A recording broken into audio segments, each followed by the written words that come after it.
Thank you. So I'm Becky Brownstein, and I'm a senior enrollment counselor at the college. I work in admissions, and we are going to talk about certain elements of admissions and what you can expect if you choose to attend QCC for either a certificate or a degree. Next slide.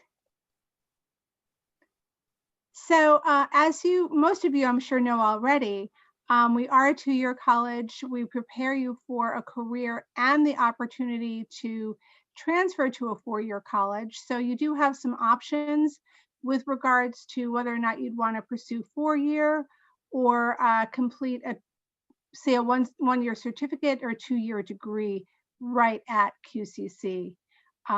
We're also a commuter school, so we don't have any boarding. We don't actually have any opportunity to live on campus, but what's nice is that we are a smaller sized campus, and you really can kind of get your feet wet, get used to the college experience before you move into a four-year program or the world of work. So it's really a nice way to get acclimated. Okay, and access, I think, is a huge part for us. So with regards to access, and you can just kind of advance the slide a little bit. Oh, gotcha. Oh, sure. Thank you. So we have an open enrollment process. Basically, we do not require any SATs or ACTs. There's no college essay, no letters of recommendation. Most of our programs, and we actually have a lot of them, so there's a big thumbs up. We actually have a lot of programs, about 120 programs in all. Many of them only require a high school credential. So that would be either the diploma or the GED.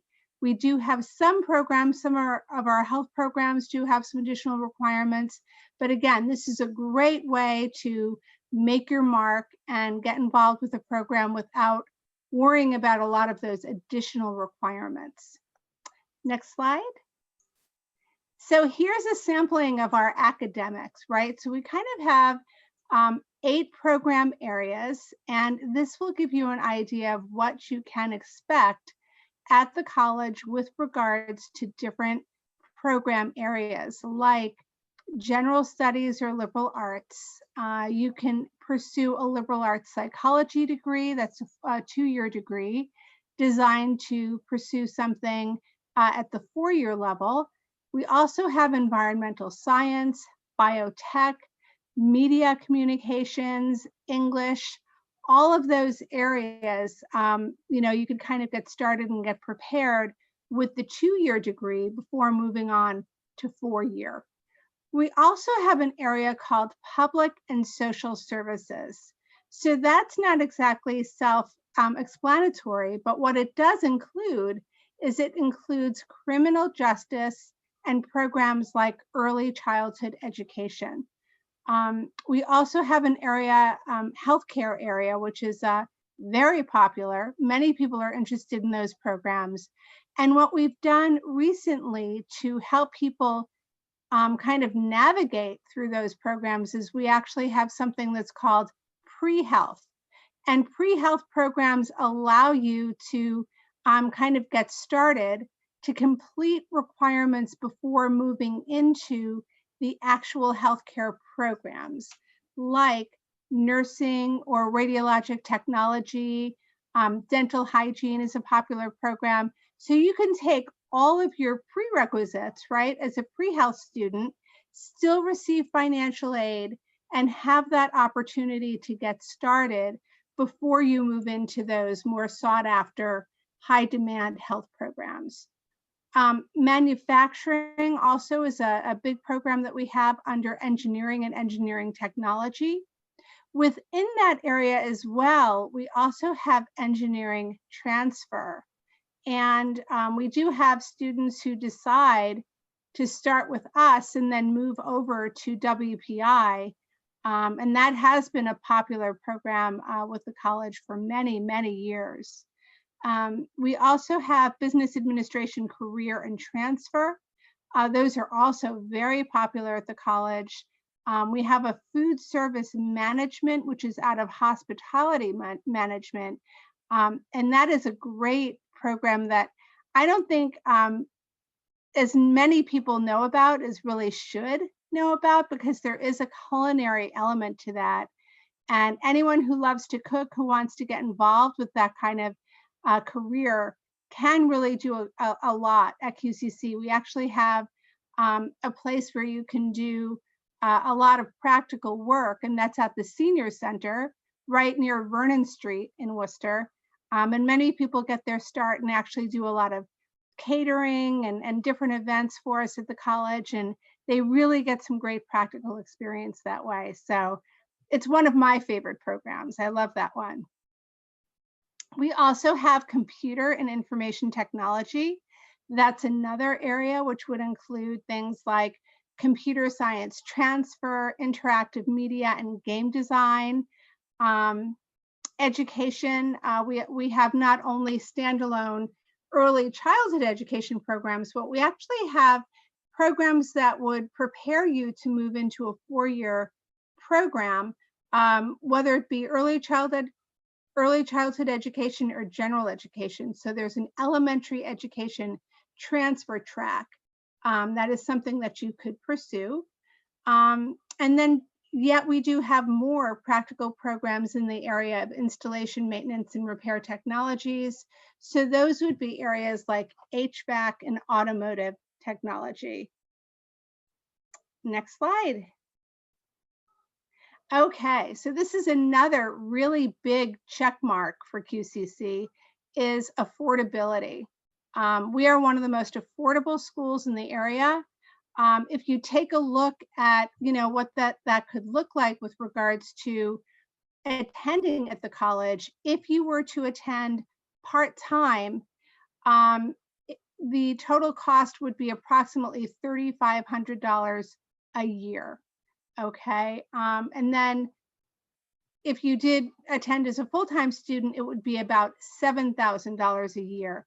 So that's significantly less than Worcester State and many of the other state colleges and universities in the area. It's significantly less.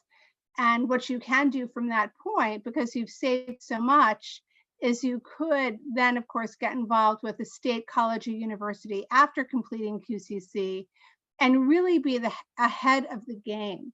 Hopefully what this will allow you to do is perhaps not to borrow while you're at QCC, or if you do need to borrow, you could borrow very modestly, right? You wouldn't have to take out as many loans by starting at QCC first. So that is, I think a great benefit, certainly, to attending community college, especially QCC. So when we talk about schedule options, these are schedule options that would be in place if we were actually going to school, right, in-person classes, all of that. But unfortunately, we're not going to be doing that. We're still going to be remote, right? We want to stay safe. So there will be a remote element moving forward for spring of 2021. But when we do move into the classroom, you could certainly take classes in Worcester, Southbridge, Marlborough, lots of different, ideas or basically options with regards to taking classes online or hybrid. It could be a face-to-face and online combo. So there are a lot of different things that you could get involved with, which I think is so nice about the college, is that there is a lot of flexibility. There are also, weekend classes that you can get involved with as well. And that hopefully will be starting next summer as well as next fall. So next slide. Okay, so this has to do with support, right? So how are we going to get you on the right track? So once you do decide what you want to pursue as far as a major program of study, we do have academic advisors who will help you with the next steps. So the academic advisor is going to help you register for your classes and map out your classes based on your schedule. So that could be either like a part-time schedule or a full-time schedule, and they can really talk to you about the classes that you need to take and make sure that they're classes that you're that you're prepared to take, right? So we want to make sure that you're in the right class, that you're not taking a class that is going to be too advanced or not advanced enough. We really want a good fit with that. So that way you're going to have a good foundation moving forward. And in addition to that, we have career advising. And career advising is great, not only after you actually move through our programs, but it's really great even during school, right? During your college experience. I think it's really beneficial because you will be able to get some really good experience perhaps within a program. So many of our programs actually have experiential learning components, and we call those co-ops. So you could actually find a job that you would be doing to get some good practical experience while you're getting your academic experience. And these are called like significant resume builders, right? So that is going to prepare you even more when you move into the world of work. You'll also be able to work with our advising or career advising centers, career services, and really work through your interviewing skills and resume writing skills.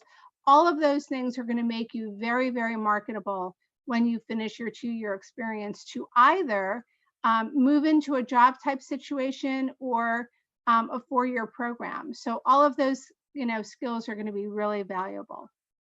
Next. Oh, and we forgot one last piece, just quickly about the internet or internship searches. Those are things also that you can do in the career services area. So thank you. All right, so helpful assistance. When we talk about more of the services that we offer, things that we really like to support or really promote to our students is that we have learning and tutoring centers that you can get involved with, not just face-to-face, but you can actually access this information online. We have a lot of online tutoring, and it's a great opportunity to get that support that you need. So you're going to be doing well in your classes. We have a writing center and a general academic, in areas like general academic, as well as other types of areas that are going to give you the tools that you need to do well when we talk about academic writing and doing well in your classes. There's also a math center, so that's another area of support. Student accessibility services is also a tremendous benefit and gives a lot of really helpful advice and support and accommodations if you do need those for your classes. So we do encourage people to reach out to student accessibility services really at the beginning of their programs to make sure that you have the services in place even before you start your classes. So that really is optimal. We have a children's school on campus. Okay, great advice as far as the fact that you have access to all of these services as gateway students. So that's a really good thing to keep in mind for sure. How does obtaining recommendation letters work? With regards to recommendation letters, if those recommendation letters are for would those be for your 4-year college work experiences? Yes. Tegan, I'm happy. I'll talk a little bit about that because I know you are looking at 4-year school, so I can chat a little bit about that. Definitely. Perfect. Okay, so yeah, that was a great question. When we talk about the children's school, it has been a great option historically for a lot of students to learn. It's actually a great kind of practical learning opportunity within that center, as well as an area where people could send their kids, right, for daycare and for preschool. And that center is closed due to COVID-19.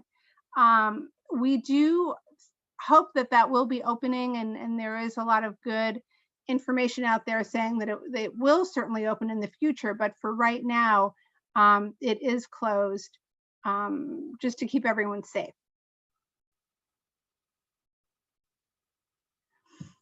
So another really helpful element to going to school, and QCC would be no exception to this, would be to get involved with activities.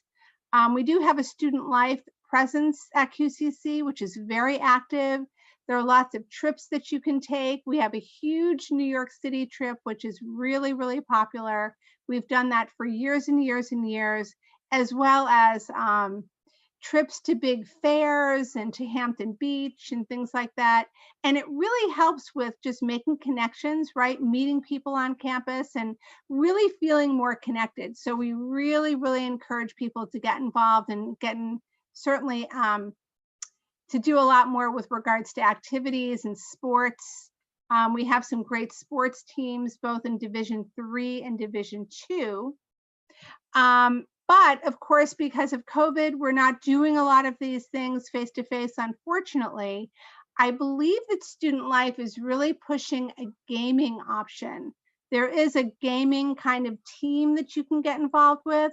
So if there is any interest that you might have about that, oh, I actually missed that. That's that chat. What was that? Oh. Okay. So yeah, so in reference to the club opportunity that would be available virtually, there is that gaming option that I was just mentioning. So I do encourage you to reach out to Student Life to find out more about that, because I know that they were very excited about getting that off the ground, for sure. You know, and Jenna, Becky, or Marcy, didn't Student Life recently, or maybe they're going to put together a virtual club open house? Remember when we're there on campus, remember how it's usually outside and students can walk through? My understanding was that they were putting one together. So Tegan, it may have already happened. And if it would be in your email, but if it has, then I would say exactly what Becky said is, you know, contact Student Life and go from there. Yeah, and that's great advice. We actually do have a new director of Student Life. He's an acting director. His name is Josh Cole. And I know that he was very involved with, you know, trying to get this virtual piece off the ground. So if you want to email him, I'm sure he'd be happy to hear from you and would love to give you information about what would be available virtually through the Student Life area. Yes, there you go. Thanks, Marcy.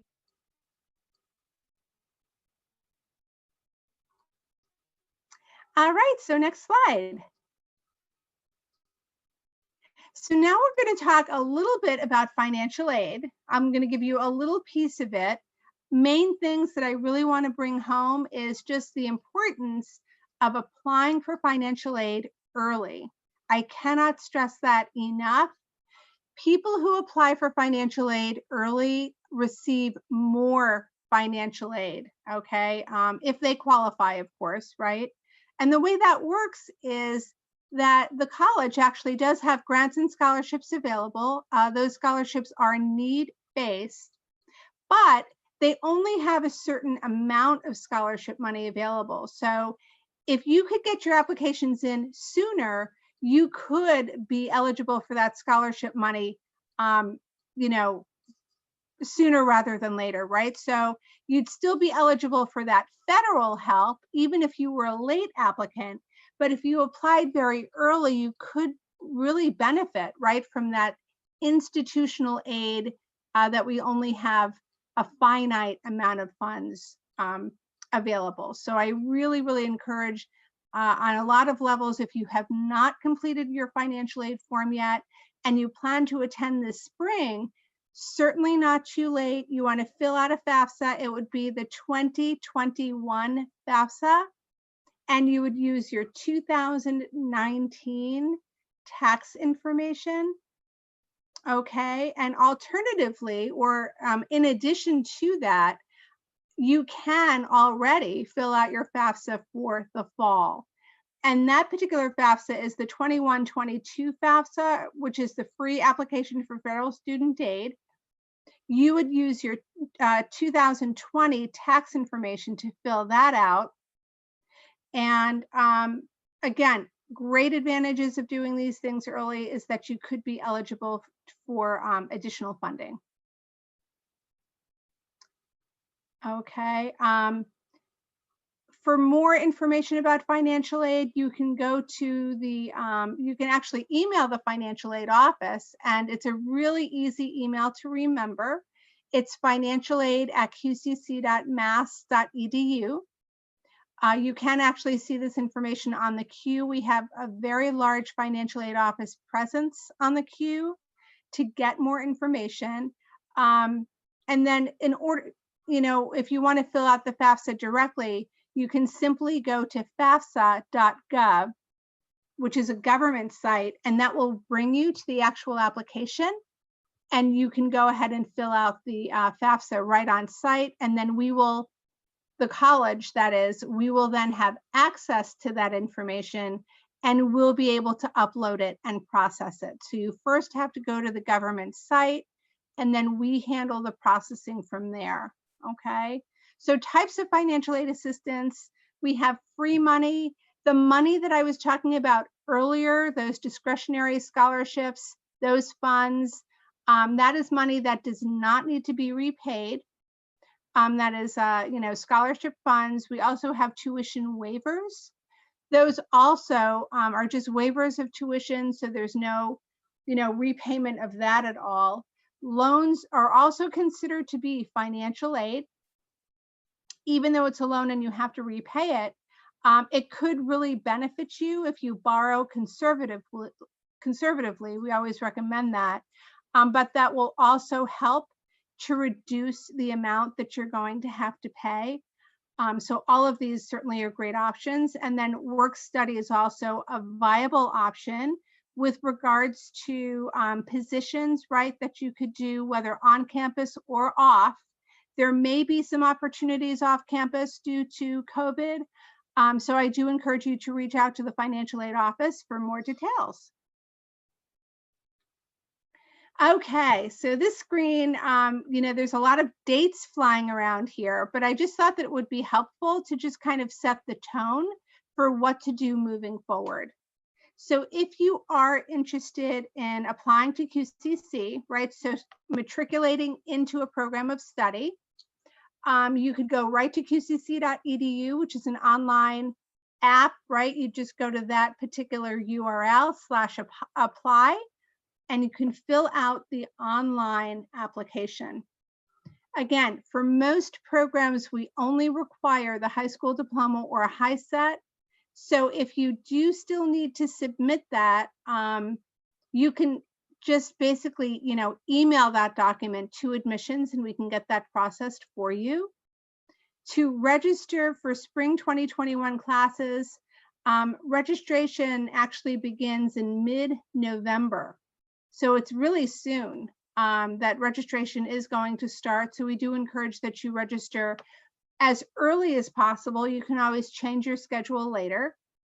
And then the actual start date for spring classes is January 20, 2021. Okay, so that's when spring classes start. Additionally, if you're interested in attending in the fall, right, for fall enrollment, you can actually register as early as April, which is amazing, right? It's like 6 months before classes actually start. So you have a huge window of opportunity to register early, and then classes begin September 8th, 2021. So something I just wanted to point out too with regards to making application to QCC, you will all participate in a QCC Instant Decision Day, and that will allow you to get accepted to the college in one day. So I believe that most of you will be meeting with me if you decide, so that should be great. And the way that we'll kind of frame it, right, it's all going to be done virtually. And as long as I could take a look at your partial high school transcript, I can get a sense of where you'll need to be, right, to be conditionally accepted to the college that day. And then once your final transcript comes in, we'll actually move you from a conditional accept to a full accept. And that will be happening shortly. So I'm excited about that. Yeah, and Becky, I just want to add that our students don't need to worry about providing their own transcripts. I take care of all that stuff. So that is not something you all need to bring with you to your meetings with Becky. I'll give it to her beforehand. Great point. Yes, absolutely. And I will have access to all of that before. Perfect.